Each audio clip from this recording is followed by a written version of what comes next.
inclusive, essa é uma questão que eu queria falar com você agora, porque assim, ó, a gente está vendo a Bolsa nos últimos dias subindo, conseguimos manter um patamar bom. Hoje a gente tem aí uma decisão do Copom. Quando a gente sabe que a Selic sobe, muitos investidores começam a olhar para a renda fixa novamente e falam, eu acho que eu vou me proteger, eu vou lá para a renda fixa, vou realizar um pouquinho. Será que isso também pode ser um ponto de que hoje a gente possa ter até uma queda no Ibovespa, muita gente tentando realizar para aproveitar um movimento de alta de uma taxa de juros para algum, talvez rendimento de uma fixa ou não, você não vê esse movimento. Como que você vê essa questão? Porque a gente percebe aqui no chat muitos investidores que ficam assim, desesperados quando o Ibovespa cai e vê aí uma Selic subindo. Será que eu migro, não migro, fico, diversifico? Qual que é a tua visão em relação a isso?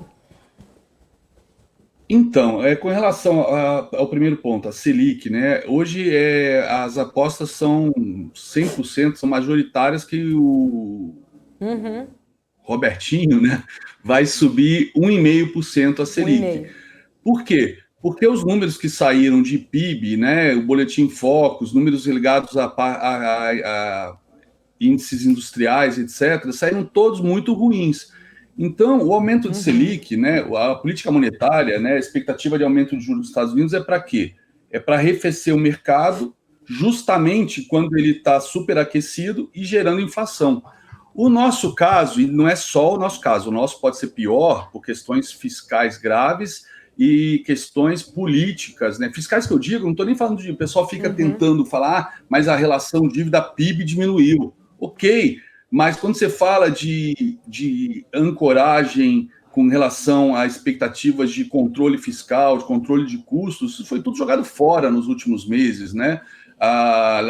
O rompimento da lei de teto de gasto, o rompimento do teto de gastos e isso sendo legalizado, mudando a lei para, né, não ser fora da lei esse rompimento, às vezes que o mercado, que o governo flertou também com quebrar a lei de responsabilidade fiscal, tudo isso que foi a ancoragem da nossa economia nos últimos 20 anos, isso é gravíssimo, né? Então, mas a questão da inflação é um problema em todos os mercados emergentes, em todo mundo, não é só no Brasil. Só que o que eu falo é o seguinte, não confundam ser otimista com ser negacionista. A Bolsa cair de 131 mil, ter ido até 100 mil, você ficar sendo negacionista, só vendo coisa positiva, né? Eu sou otimista, só vê coisa positiva e não vê as coisas negativas que estão escancaradas fazendo preço e fica negando.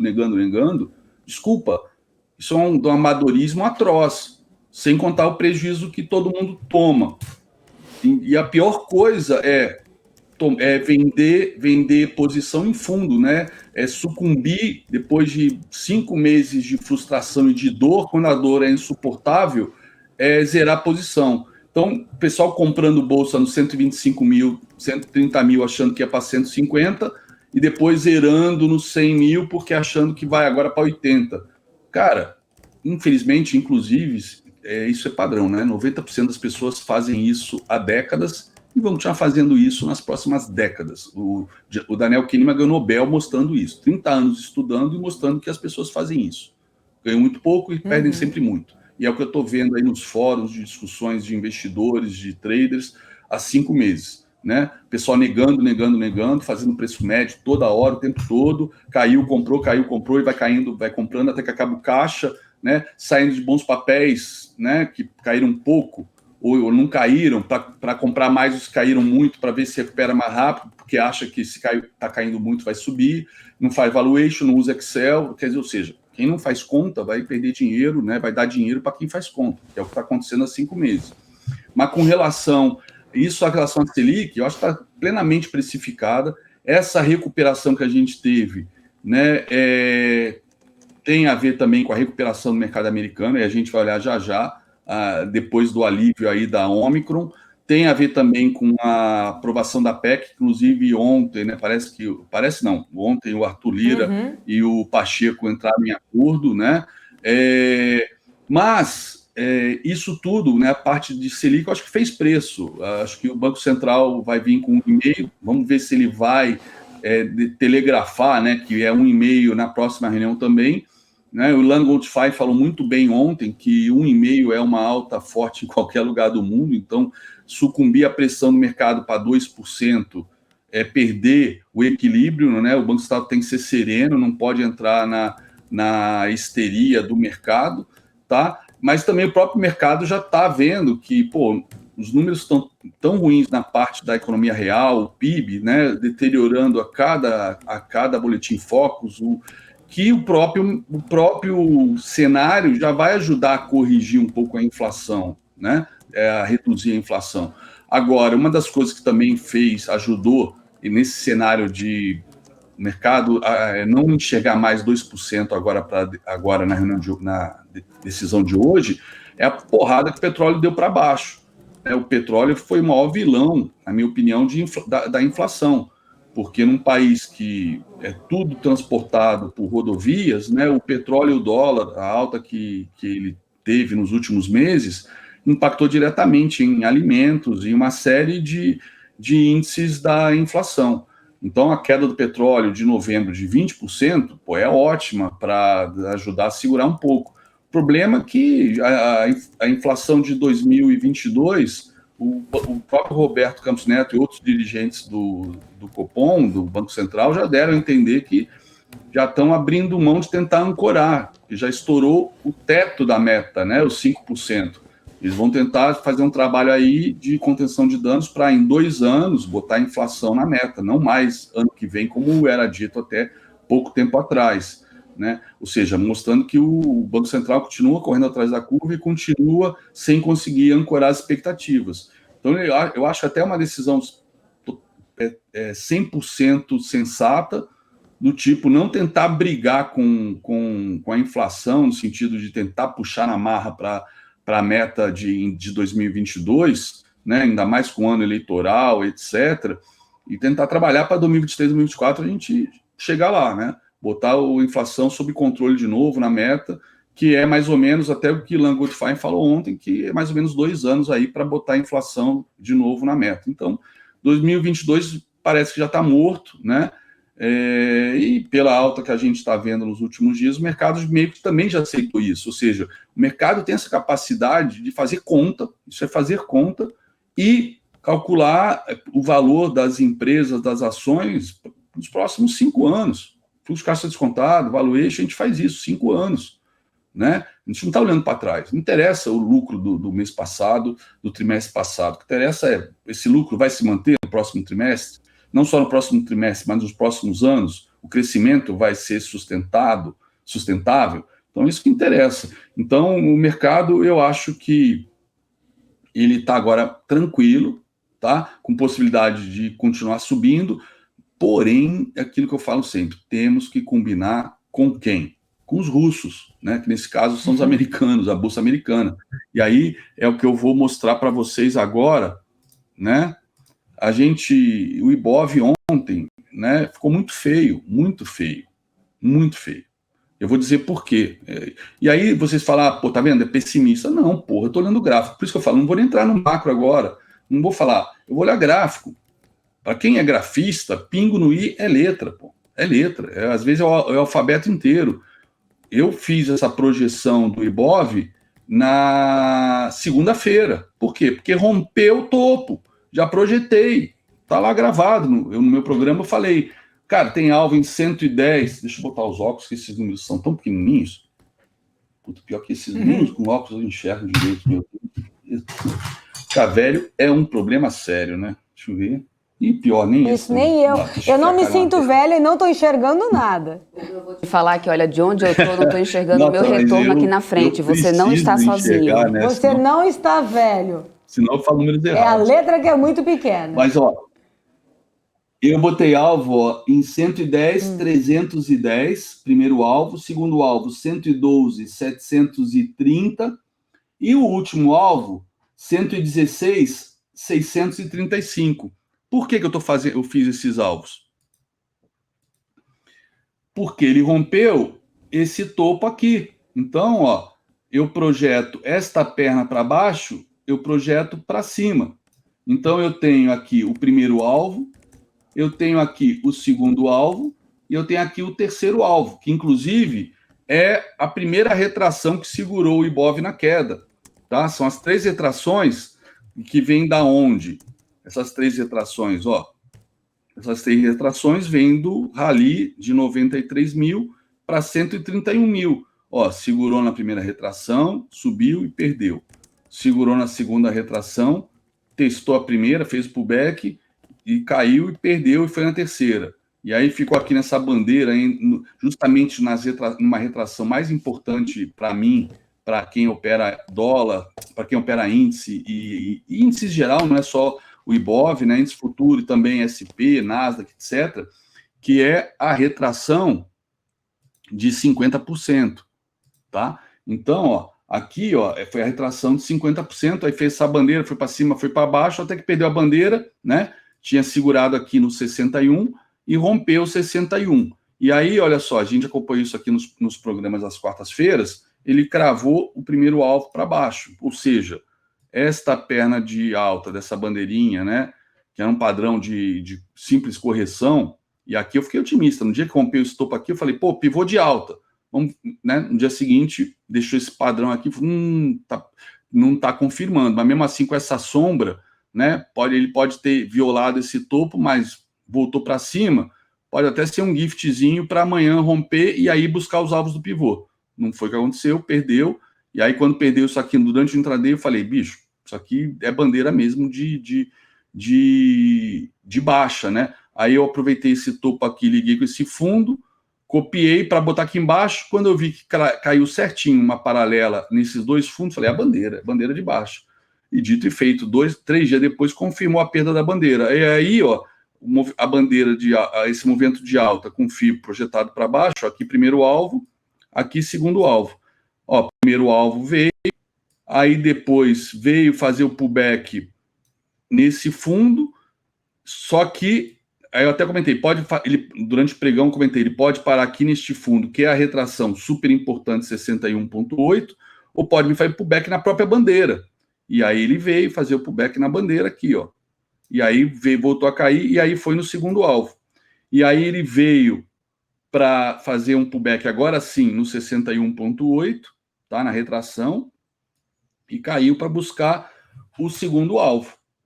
Então, o gráfico, nunca vi um gráfico, quer dizer, isso aí eu vejo o tempo todo nas ações, um monte de coisa, em Bitcoin, tudo é super técnico, mas o Ibov, talvez por eu ficar mais horas por dia no Ibov, eu acho que eu nunca vi o Ibov tão técnico, ou um gráfico tão técnico, tão preciso, tão, como é que eu diria, previsível como o Ibov, tá? Então, o que a gente tem aqui agora no Ibov, que eu falei que eu achei que o Ibov ficou bem feio ontem. A gente rompeu este topo, beleza, projetei os alvos, tá aqui, 3 alvos projetados. Então, não sou pessimista, existe a possibilidade boa da gente buscar esses alvos. Existe. Mas eu não sei o que o mercado vai fazer, eu só sei o que eu faço. Isso que é importante para ser profissional e ser trader. Não é ter certeza do que o mercado vai fazer e depois o mercado não faz e você fica com o prejuízo na mão. Então, ele rompeu esse topo e aqui, ó, é um padrão de topo. Mas esse padrão de topo para ser confirmado, precisa agora ter um candle negativo. Mas, de qualquer maneira, se hoje for um candle positivo, romper essa máxima para vir aqui nesse primeiro alvo, não importa. A hora que ele fizer um topo, eu sei que eu tenho um topo mais alto que esse. Isso é necessário para a gente ter uma tendência de alta. Mas tendência de alta não é só um topo mais alto que o anterior, né? Não é um topo mais alto que o anterior. É também um fundo mais alto que o anterior. E o que eu tenho agora? Um fundo mais baixo que o anterior. Então, eu ainda não tenho a tendência de alta no Ibovespa, apesar da média de 20 ter virado para cima, que para mim é um critério, como se fosse um Waze, um GPS para dar tendência.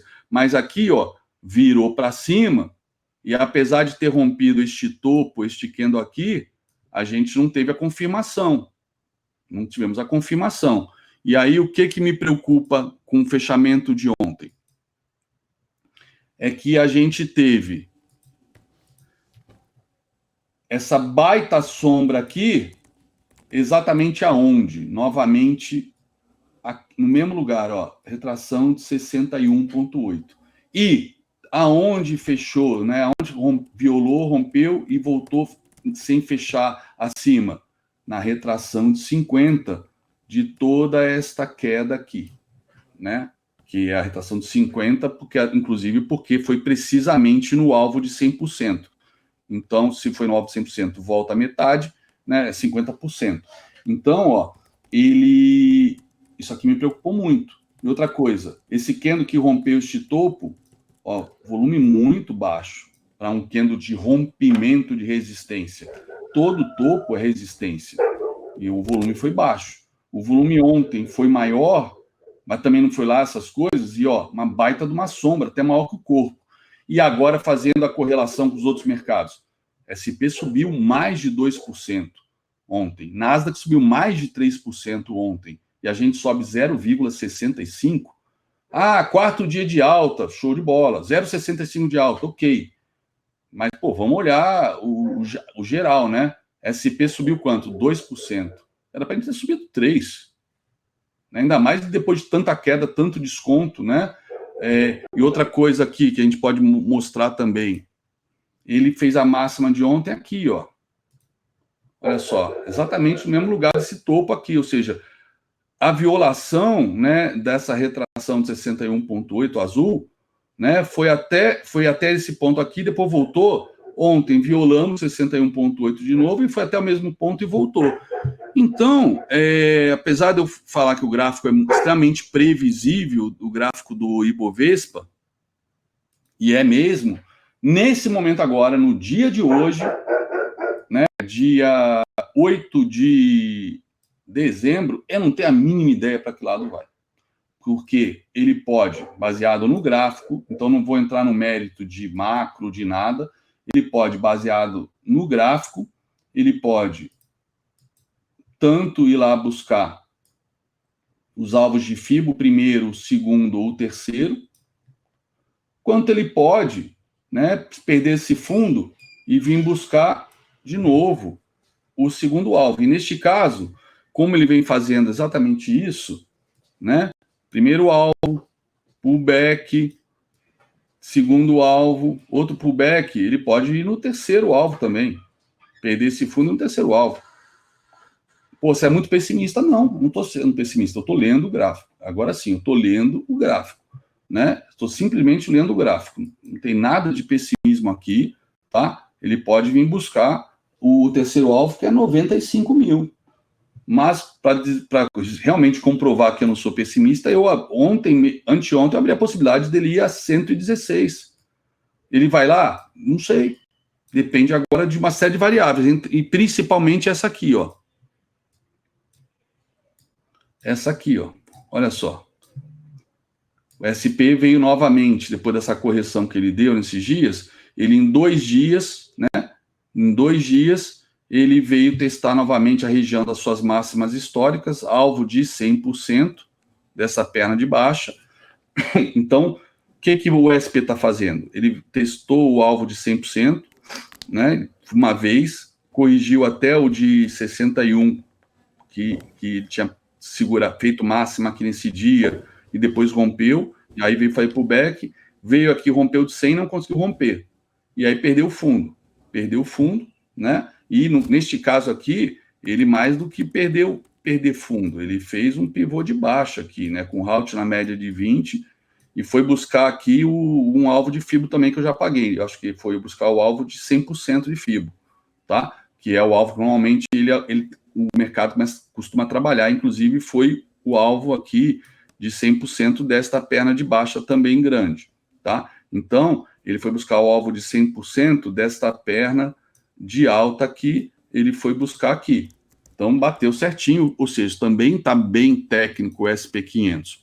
Então, o SP500 agora, este candle aqui, né, que ainda vai demorar aí mais 9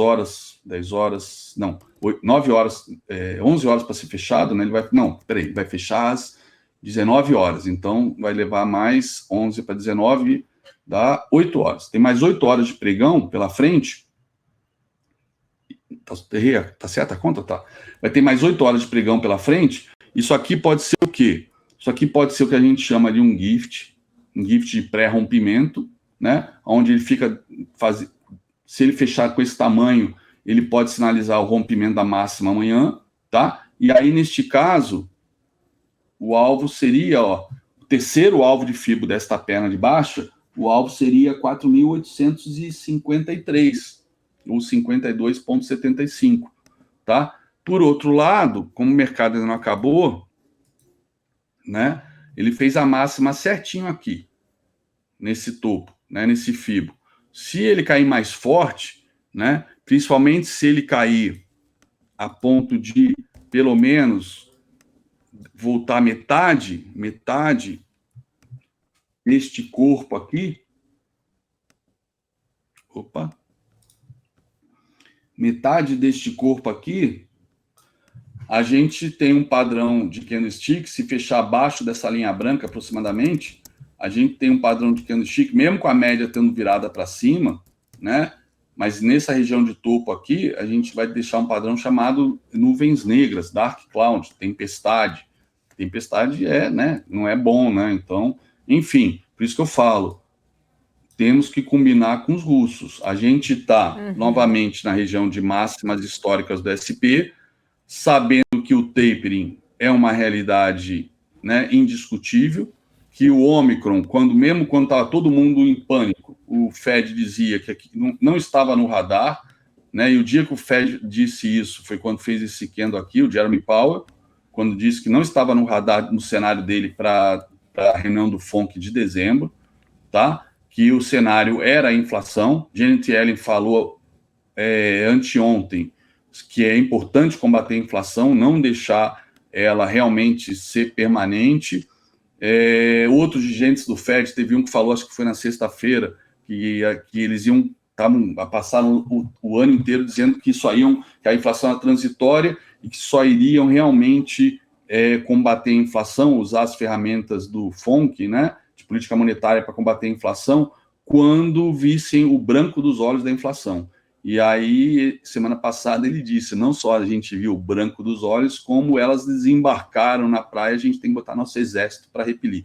Nós vamos fazendo analogias aí ao desembarque do dia D, né? Então, apesar do payroll ter vindo bem abaixo da expectativa sexta-feira, né, o índice de desemprego diminuiu, né? Os Estados Unidos está quase no pleno emprego já, e o mandato do Fed é emprego e inflação. Então, tem o tapering, tem os aumentos de juros, que as apostas vão de 2 aumentos ano que vem a 3 aumentos já ano que vem. O tapering, que se falou durante meses, que quando começasse, que talvez fosse só segundo semestre de 2022, seria 8 meses de tapering, né? 15 bilhões de dólares de redução por mês. Já teve gente do Fed que já falou de 40 bi de redução por mês, de modo a acabar o tapering em março. Janeiro, fevereiro e março. Né? 40 bi, pronto. Vai reduzindo 40 bi por mês, e em março terminou aquela injeção de 120 bi por mês que o Fed vem fazendo desde a pandemia. Então, tem que combinar com os russos. Né? Isso aqui que vai definir o futuro do Ibov. O Ibov, vi de ontem, né, que o mercado subiu essa barbaridade, ontem subiu mais de 3% o SP e o Ibov 0,65, né? Então, hoje, né, agora, nesse momento, eu não tenho a mínima ideia como é que vai trabalhar o Ibov. Por exemplo, o SP está caindo, deixa eu ver se está caindo mesmo, porque às vezes ele está caindo em relação à abertura, mas não em relação à véspera, deixa eu ver. Não, está caindo em relação ao fechamento de ontem. O SP está caindo e o Ibov está subindo ligeiramente, mas olha onde ele está. Agora está de novo aqui na região da retração de 61,8, tem que ficar de olho nisso. Ele tem que romper essa máxima, fechar acima dessa máxima. E, de preferência, fechar também acima da retração de 61,8, que aí fica liberado para ele buscar topo, né? Buscar lá a região dos 114 mil pontos, 114.900, 115 mil. Aqui é a região de 115 mil, né? Que é o topo anterior, esse topo aqui importante, né? Então, ele tem esses 2 alvos e mais aqui esses 3 alvos aqui dessa projeção de baixa, né? Mas também tem resistência aqui nesse topo anterior, né? E tem também a resistência aqui dos 50% novamente, só que do rally de alta, né? e a resistência de 50% dessa perna de baixo. Então, ele tem que realmente armar um pivô de baixa. Por exemplo, se ele cair para vir testar este topo e depois começar a subir, eu vou achar lindo, maravilhoso, vai estar excelente. Por quê? Porque ele vai ter realmente começado a fazer um pivô de alta e veio testar esse topo que foi rompido, né? Que tende a ser um excelente suporte. Né? Vide que quando ele tentou romper a primeira vez, ele bateu e voltou. Mas no dia seguinte rompeu, que foi anteontem. Então, nesse momento, eu sou completamente neutro em termos de Ibovespa. Se for falar de intermarket analysis, aí eu fico um pouco pessimista, mas não tem nada a ver com macro, com governo, com fiscal, não tem nada. Tem a ver com o russo, tem a ver com isso aqui.